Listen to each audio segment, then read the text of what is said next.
नमस्कार बच्चों, हमारी इस कक्षा में आप सभी का स्वागत है।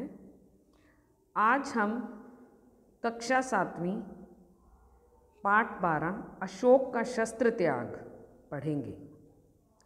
तो सबसे पहले हमें ये जानना है कि अशोक कौन है।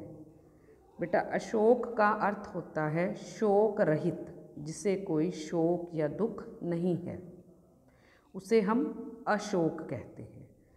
तो अशोक एक चक्रवर्ती सम्राट हुए जो कि राजा बिंदुसार के पुत्र थे, जिन्होंने जम्बू द्वीप, एक बहुत बड़ा महाद्वीप में अपना शासन किया। इसीलिए इनको चक्रवर्ती सम्राट भी कहा जाता है। इनको दो वजह हैं, दो कारण हैं जिनके कारण जाना जाता है। एक तो कलिंग का युद्ध और दूसरा बुद्ध धर्म का प्रचार करने के लिए। तो हमारे इस पाठ में किस प्रकार युद्ध की बात की गई है, शस्त्र त्याग की बात की गई है, शस्त्र क्या होता है, उसके बारे में हम पढ़ेंगे। तो आपकी पुस्तक में ये पाठ इस प्रकार है। एक मैदान में मगध के सैनिकों के शिविर लगे हैं। शिविर का अर्थ है टेंट लगे हैं। बीच में मगध की पताका फहरा रही है। पताका के पास ही सम्राट अशोक का शिविर है। पताका का अर्थ है झंडा लहराना, जो आप इसमें देख रहे हो। संध्या बीत चुकी है। आकाश में तारे चमकने लगे हैं। शिविरों में दीपक जल गए हैं। अपने शिविर में अशोक अकेले टहल रहे हैं। उनके मुख पर चिंता की छाया है। वे कुछ सोचते हुए आसन पर बैठ जाते हैं। राजा अपने आसन पर बैठता है ना, वैसे ही भी अपने आसन पर बैठ जाते हैं। अपने आप से बात करते हैं। आज 4 साल से यह युद्ध हो रहा है और कलिंग आज भी जीता नहीं जा सका है। दोनों ओर के लाखों आदमी मारे गए हैं, लाखों घायल हुए हैं, पर हम आज भी असफल हैं। क्या होगा इसका परिणाम? द्वारपाल आता है। राजन, संवाददाता आना चाहता है। अशोक कहते हैं, आने दो। संवाददाता, महाराज अशोक की जय हो। शुभ समाचार है। गुप्तचर समाचार लाया है कि कलिंग के महाराज लड़ाई में मारे गए हैं। अब लड़ाई में दूसरा राजा मारा गया तो खुशी की बात है। अशोक प्रसन्नतापूर्वक, मारे गए हैं तो मगध की विजय हुई है, कलिंग जीत लिया गया है। संवाददाता चुप रहता है। बोलते क्यों नहीं हो तुम? चुप क्यों हो? धीरे से, बोलूं क्या महाराज? कलिंग दुर्ग के फाटक आज भी बंद है। फिर से किस मुंह से कहूं कि कलिंग जीत लिया गया है? कलिंग के फाटक आज भी बंद है? हाँ महाराज, कलिंग के फाटक आज भी बंद है। अशोक घबराकर उत्तेजना से खड़े होते हैं। बंद हैं तो खुल जाएंगे। जाओ, जाकर सेनापति से कह दो कि कल सेना का संचालन मैं स्वयं करूंगा। कल या तो कलिंग के दुर्ग के फाटक खुल जाएंगे या मगध की सेना वापस चली जाएगी। जाओ, हाथ से जाने का संकेत कर देते हैं। जाओ जाओ। इतने में दूसरा शुरू हो जाता है। जब वो द्वारपाल से बात कर रहे होते हैं, दूसरे दिन प्रातः का समय होता है। यहाँ से सारी बातचीत द्वारपाल से करने के बाद वो चले जाते हैं, सोच विचार करते हैं कि मुझे क्या करना है। तो वो युद्ध के मैदान में तैयार होकर जाते हैं। मेरे वीर सैनिकों, आज 4 साल से युद्ध हो रहा है, फिर भी हम कलिंग की जीत नहीं सके। उसके किसी दुर्ग पर मगध की पताका नहीं है। कलिंग के महाराज मारे गए हैं, सेनापति कैद हो चुके हैं, फिर भी कलिंग हार नहीं रहा है। तो आज हम कलिंग के दुर्ग पर अधिकार कर लेंगे या सदा के लिए मृत्यु की गोद में सो जाएंगे। सैनिक भी कहते हैं, महाराज की जय हो, महाराज की जय हो, सम्राट अशोक की जय हो। मैदान में आने को तैयार हो जाते हैं।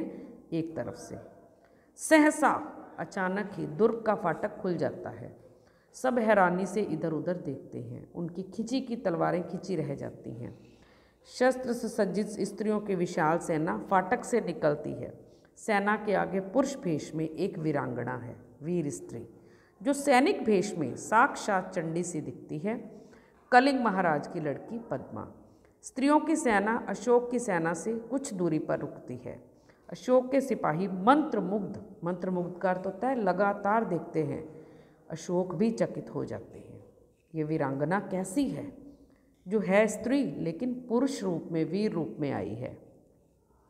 महाराज अशोक स्वतः का अर्थ है अपने आप से कहते हैं, यह कौन है? क्या साक्षात दुर्गा कलिंग की रक्षा के लिए युद्ध भूमि में उतर आई है? शेष सैनिक भी सभी स्त्रियां हैं। क्या स्त्रियों से भी युद्ध करना होगा मुझे? क्या अशोक को स्त्रियों का वध करना होगा? ना ना, मैं स्त्रीवध नहीं करूँगा। मुझे विजय नहीं चाहिए। मैं ये पाप नहीं करूँगा। मैं शस्त्र नहीं चलाऊँगा। सैनिकों, स्त्रियों पर हाथ ना उठाना। तुम कौन हो देवी? देवी कहती है, मैं कलिंग महाराज की कन्या हूँ। मैं हत्यारे अशोक की सेना से लड़ने आई हूँ। जब तक मैं हूँ, मेरी ये वीरांगनाएं हैं। कलिंग के भीतर कोई पैर नहीं रख सकता। कहाँ है अशोक? कहाँ है मेरे पिता का हत्यारा? मैं युद्ध करना चाहती हूँ। रानी पद्मा ललकार रही है राजा अशोक को। अब राजा अशोक घबरा भी रहे हैं कि ये क्या हुआ कि रानी मेरे सम्मुख आई है। क्यों, सिर क्यों झुका लिया महाराज आपने? मैं युद्ध करना चाहती हूँ। आज आपके भीषण युद्ध की पूर्णाहुति होगी। पूर्णाहुति का अर्थ होता है समाप्ति होना, अंतिम पूर्ण आहुति दे देना। अशोक, बहुत हो चुका राजकुमारी, मैं अब युद्ध नहीं करूँगा, कभी नहीं करूँगा। वो अपनी तलवार भी नीचे फेंक देते हैं। यह क्या महाराज? अशोक अपने सैनिकों को भी बोलते हैं, तुम अपनी तलवारें नीचे फेंक दो। आज से अशोक तुम्हें कभी किसी पर भी आक्रमण करने के लिए नहीं आज्ञा देगा। फेंक दो अपनी तलवारें। सभी के सभी सैनिक अपनी तलवारें फेंक देते हैं। पद्मा, मैं भुलावे में नहीं आ सकती। आप मेरे साथ धोखा भी कर सकते हो। मैं तो युद्ध करूंगी तुमसे। पिता का बदला लेना है मुझे। अशोक, तो लीजिए बदला राजकुमारी। मैं अपराधी हूँ। जिस अशोक ने लाखों का सिर काटा है, आज उसका सिर किसी के आगे कभी नहीं झुका था, आज आपके सामने झुक रहा है। तो जाइए महाराज, स्त्रियां भी निहत्तों पर वार नहीं करती। आपकी अपनी प्रतिज्ञा रक्षा के लिए जीवित रहिए। आपने स्त्रियों की सेना के साथ दुर्ग में चली जाती है रानी। अब तीसरा दृश्य क्या होता है कि युद्ध समाप्त हो चुका है। पद्मा अपनी वीरांगना सैनिकों के साथ चली जाती है और अशोक अपने सभी सरदारों के साथ पीले वस्त्र धारण करके एक भिक्षु, बुद्ध धर्म का भिक्षु है जो उसके सामने बैठ जाते हैं। बुद्ध भिक्षु कहते हैं, कहो मैं प्रतिज्ञा करता हूँ कि जब तक मेरे शरीर में प्राण रहेंगे अहिंसा ही मेरा धर्म होगा। मैं सबसे प्रेम करूँगा। मेरी करुणा का सदाव्रत आपको मिलेगा। मैं सबसे ही प्रेम करूँगा। प्रतिज्ञा करो कि जब तक जीवित रहूँगा अपनी प्रजा की भलाई के लिए कार्य करूँगा, सुख शांति के लिए कार्य करूँगा, सब धर्मों को समान दृष्टि से देखूँगा। मैं प्रतिज्ञा करता हूँ मैं जीवन भर आपकी आज्ञा का पालन करूँगा। तो बौद्ध भिक्षु क्या कहते हैं, बोलो, बुद्धम शरणम गच्छामि, संघम शरणम गच्छामि, धर्म शरणम गच्छामि। बुद्धम शरणम गच्छामि, संघ शरणम गच्छामि, धर्म शरणम गच्छामि। कि मैं बुद्ध की शरण में हूँ, संघ की शरण में हूँ, धर्म की शरण में आ चुका हूँ। तो इतने में ही पर्दा गिर जाता है, हमारा दृश्य अंतिम समाप्त हो जाता है। तो बच्चों, ये था पाठ जिसमें राजा ने कलिंग के युद्ध के पश्चात शस्त्र त्याग दिया, युद्ध करना ही छोड़ दिया, केवल बुद्ध धर्म के प्रसार में लग गए। अब इसका हमने अभ्यास कार्य करना है जिसमें गुरमुखी और देवनागरी के ये शब्द दिए हुए हैं जिनको लिखने का मैंने आपको बताया है। ये आप पढ़ सकते हो, लिख सकते हो यहाँ से। इसी प्रकार पंजाबी और हिंदी की भाषा के शब्द हैं। फिर हमारे पास कुछ और नए शब्द हैं, मुहावरे हैं, जैसे मंत्रमुग्ध होना, मोहित हो जाना, लोहा लेना, मुकाबला करना, सदा के लिए आंखें बंद करना, हार जाना, पूर्णाहुति, यज्ञ की अंतिम आहुति, तलवार फेंक देना, हार मान लेना, सिर काटना, मार देना। तो ये आप इनके अर्थ पढ़कर वाक्य स्वयं भी बना सकते हो। फिर आपके एक दो वाक्यों वाले प्रश्न हैं, जैसे अशोक अपने शिविर में परेशान क्यों है।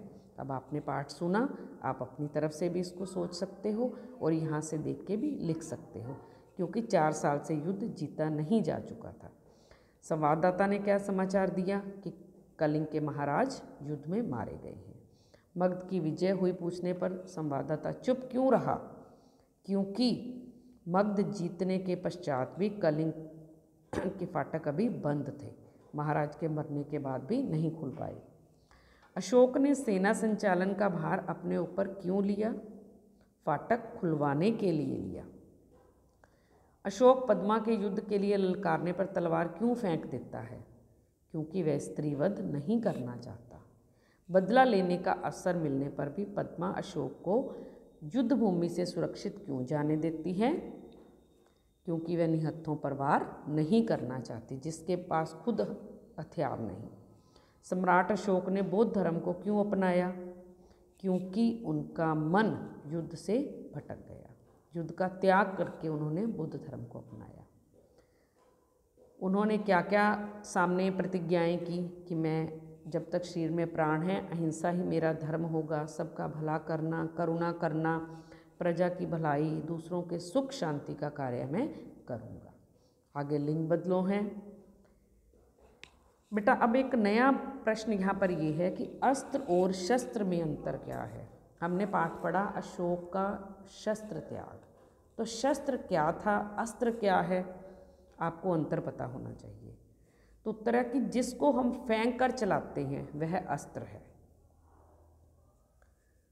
और हाथ में रख कर चलाए जाने वाला शस्त्र है। समझ आई? जिसको हम फेंकते हैं वो क्या है? अस्त्र है, जैसे भाला। हाथ में जिसको चलाते हैं जैसे बंदूक, वो क्या है? शस्त्र है। राजा के हाथ में तलवार थी, वो एक शस्त्र था, इसलिए राजा ने शस्त्र का त्याग कर दिया। अब कुछ बहुवैकल्पिक प्रश्न उत्तर करेंगे। अशोक का शस्त्र त्याग कौन सी विधा है? विधा करते हैं ये एक नाटक है जिसके हमने अलग अलग दृश्य दिए हैं। ये कहानी नहीं है, लेख नहीं है। यात्रा वृतांत वो होता है जिसमें हम अपनी की यात्रा का वर्णन करते हैं। लेखक कौन है इसके? वंशीधर श्रीवास्तव। अशोक का शस्त्र त्याग पाठ का मूल उद्देश्य क्या है? अहिंसा परमो धर्म है और शांति का पक्षधर होना, दोनों सही हैं। अशोक कहाँ का सम्राट था? मगध का। अशोक का शस्त्र त्याग शीर्षक एकांकी में कुल कितने पात्र आए हैं? यहाँ पर 4 पात्र आए हैं। राजा अशोक है, संवाददाता है, द्वारपाल है और रानी है, शिशु हैं, विशु। अशोक का शस्त्र त्याग में किस युद्ध का वर्णन है? कलिंग युद्ध का वर्णन। सैनिक भेष में कौन चंडी के समान दिखती है? पद्मा। कलिंग संबंधित है किससे? पद्मा से। कलिंग का युद्ध कितने दिन तक चला? 4 सालों तक चला। कलिंग महाराज की कन्या कौन थी? पद्मा। तो इस प्रकार ये था हमारा पाठ, उसके प्रश्न उत्तर, अभ्यास कार्य और कुछ बहुवैकल्पिक प्रश्न आपने यहाँ से लिखने हैं, समझने हैं। अगर वीडियो अच्छी हो लाइक करें, चैनल को सब्सक्राइब करें। धन्यवाद।